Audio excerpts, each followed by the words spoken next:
Já parou para pensar no que realmente sustenta cada site que a gente visita? Pois é, por baixo de todo aquele design, de toda a interatividade, existe uma espécie de esqueleto invisível. E hoje a gente vai desvendar justamente essa estrutura, a fundação de toda a web. Fica aí a pergunta, né? Por trás de cada página tem uma planta baixa, uma espinha dorsal que dá forma e sentido a tudo. E é exatamente esse projeto secreto que a gente vai explorar agora. Então vamos começar pela base.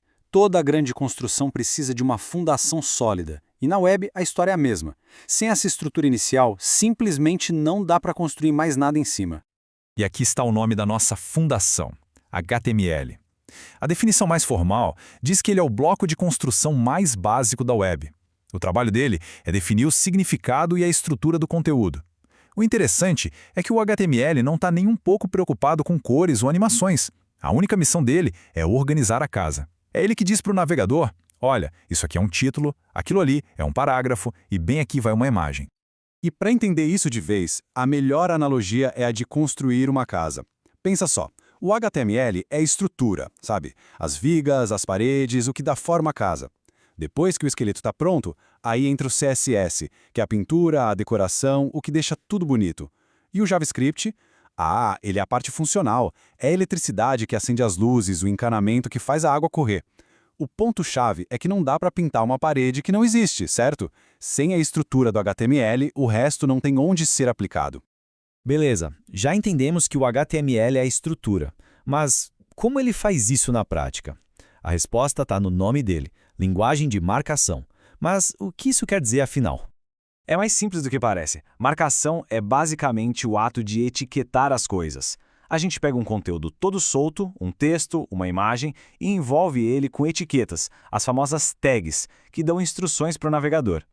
Imagina esse texto aqui, por exemplo. Solto desse jeito, para o navegador ele não é nada. É só um pedaço de texto. Ele não sabe o que fazer com isso.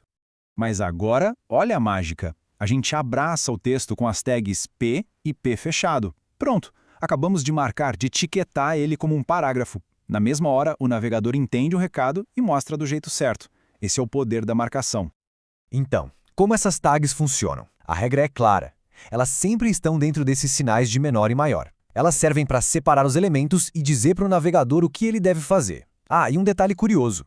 Embora a convenção seja usar letras minúsculas, tecnicamente, para o HTML, tanto faz se está escrito P minúsculo ou maiúsculo. Para ele, dá no mesmo. Certo, já entendemos a parte da marcação. Mas e o hipertexto no nome do HTML? É aqui que a mágica da conexão acontece, o que transforma tudo na web que a gente conhece. Hipertexto é, no fundo, uma palavra mais sofisticada para links. Simples assim. São eles que conectam uma página na outra. É a tecnologia que permite clicar numa palavra e, pronto, somos transportados para outra página, em qualquer lugar do mundo. E esse ponto é fundamental. Sem os links, a internet seria só um monte de documentos digitais isolados, cada um no seu canto. Os links são o que tecem essa teia mundial de informações, a World Wide Web. É uma ideia muito poderosa. Ok, voltando para nossa casa digital. Se o HTML é a planta baixa, a gente precisa conhecer os nossos materiais de construção, certo? Os tijolos e as vigas que vão dar forma para nossa página.